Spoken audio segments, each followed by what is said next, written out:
자, 37번 해보겠습니다. 성폭력 범죄 처벌 등에 관한 특례법. 우리 줄여서 성폭법이라고 합니다. 성폭법. 예, 줄여서 성폭법이라고 하는데, 이 문제는요, 지난 2024년도 경찰대학교 기출문제입니다. 편입시험 문제. 자, 그래서 정답부터 먼저 설명을 좀 드려보자면요.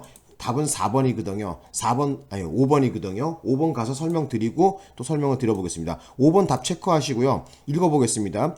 성폭력범죄 처벌 등에 관한 특례법, 성폭법이라 그러죠. 자, 업무상 위력 등에 의한 추행을 처벌하고 있는데, 그죠? 여기에서 위력이라는 것은 피해자의 자유의사를 제압하기에 충분한 힘을 말하고 그 죄가 성립하려면 현실적으로 피해자의 자유의사가 제압되어야 되는 것은 아니에요. 그래서 요 뒤에 부분이 좀 틀렸습니다. 그래서 여기 보시면요. 어디다가 X를 그어야 되냐면은, 자, 여기 언더라인 그어봅시다. 현실적으로 피해자의 자유의사가 제압되어야 한다 했는데, 현실적으로 자유의사가 제압되지 않아도 상관이 없어요. 그러니까 그건 무슨 말이냐면은, 판사가 봤을 때 그 위력이라는 것이 행사된 것이 피해자의 자유의사를 제압하기에 충분한 어떤 힘을 얘기하는 것이지, 현실적으로 꼭 피해자가 무슨 자유의사가 제압되고 안 되고 이런 것은 중요한 것이 아닙니다. 되셨나요? 그래서 알아두셨으면 해요. 그 정답은 5번이 되겠습니다. 5번 답 체크하시고요. 나머지 정답이 아닌 것도 한번 보겠습니다. 예. 자, 1번부터 볼까요? 자, 1번부터 보시면요. 자, 성폭법에서, 자, 신체적, 정신적 장애로 한거불능 상태가 있음을 이용하여 사람을 간음한 경우 처벌하고 있는데, 자, 여기 봅시다. 행위자가 피해자의 한거불능 상태를 인식하지 못한 경우가 있겠죠. 그죠?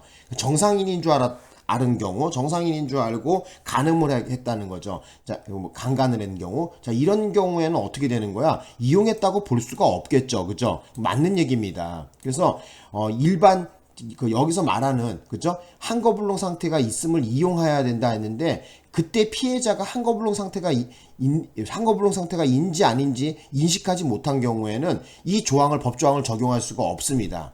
되셨나요? 그래서 이용하였다고 볼 수 없다. 맞는 얘기야. 자, 그 다음에 또 이제 보자고.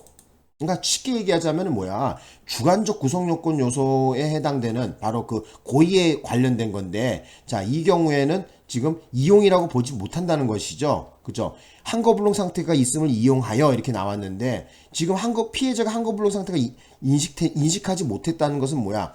지금 이 법조항을 적용할 수 없다는 것이죠. 일반적 강간이라고 봐야 되겠죠. 그죠? 간음이라고 봐야 되겠죠. 자, 그러면 이제 동그라미 2번을 가서 보자고. 자, 동그라미 2번 읽어보겠습니다. 성폭력범죄 처벌 등에 관한 특례법, 성폭법에서, 자, 성적 욕망을 유발하거나 만족시킬 목적으로 통신매체를 통하여 성적 수치심이나 혐오감을 일으키는 말 등을 상대방에게 도달하게 하는 것을 처벌하고 있습니다. 그렇죠. 처벌하는 규정이 있죠. 자, 여기서 성적 수치심에 대해서 좀 자세하게 설명을 좀 드려보겠습니다. 다 깨끗하게 하고, 성적 수치심, 형광펜 언더라인 딱 동그라미 하시고요.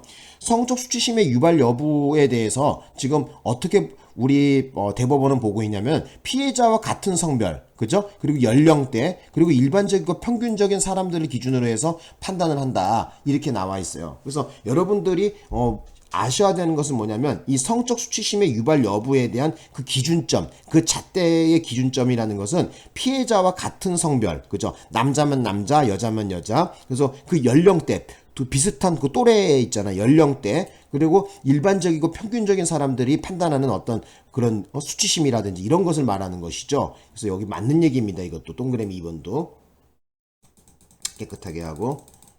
이제 3번으로 한번 가볼까? 자, 3번으로 가봅시다. 자, 3번 해봅시다.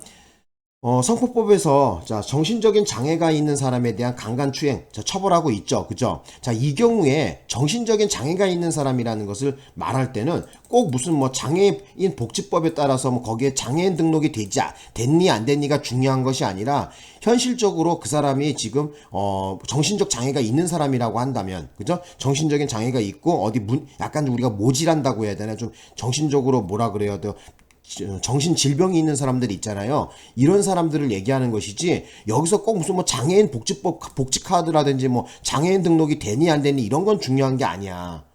되셨나요? 예, 그래서 여기 보시면은 나오죠. 그 등록 기준을 충족하지 못한 사람도 해당할 수 있다. 그거 당연한 얘기겠죠, 그죠? 그래서 우리 여기서 말하는 성폭법에서 말하는 것은 꼭 무슨 장애인 복지법에서 복지 카드가 나왔니, 뭐 장애인 등록이 됐니 안 됐니 이런 건 중요한 것이 아니라는 거야. 현실적으로 그 사람이 현재 정신적 장애가 있다고 판단되는 사람이라면은 바로 성폭력범죄 특별법에서 말하는 정신적 장애가 있는 사람에 대한 강간 추행으로 보고 있습니다. 되셨고 이제 4번에 설명을 해볼게요. 이제 4번. 성폭력범죄 처벌 등에 관한 특례법, 성폭법. 자, 신체적 장애가 있는 사람에 대한 강간, 추행을 처벌하고 있는데, 자, 본죄가 성립하려면 행위자가 범행 당시, 중요한 건 뭐다? 범행 당시에 피해자에게 신체적인 장애가 있음을 인식하여야 한다. 이렇게 나와 있죠? 맞습니다. 그래서 만약에 범행 당시에 그 피해자가 어떤 신체적인 장애가 있는 것을 몰랐다고 한다면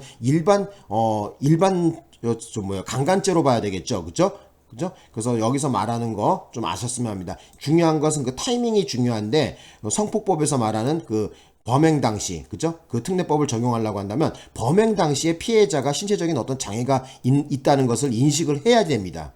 되셨나요? 그래야지 성폭력범죄 특별법에서 말하는 그 신체장애가 있는 사람을 강간 또는 추행한 사람으로 처벌하는 것이죠. 그죠? 네.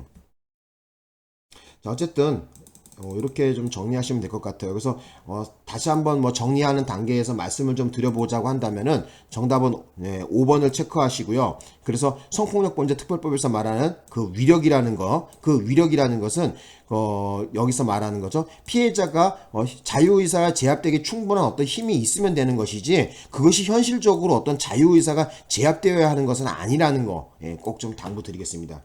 여기까지 해서 마치고 또 쉬었다가 또 말씀을 좀 드려볼게요.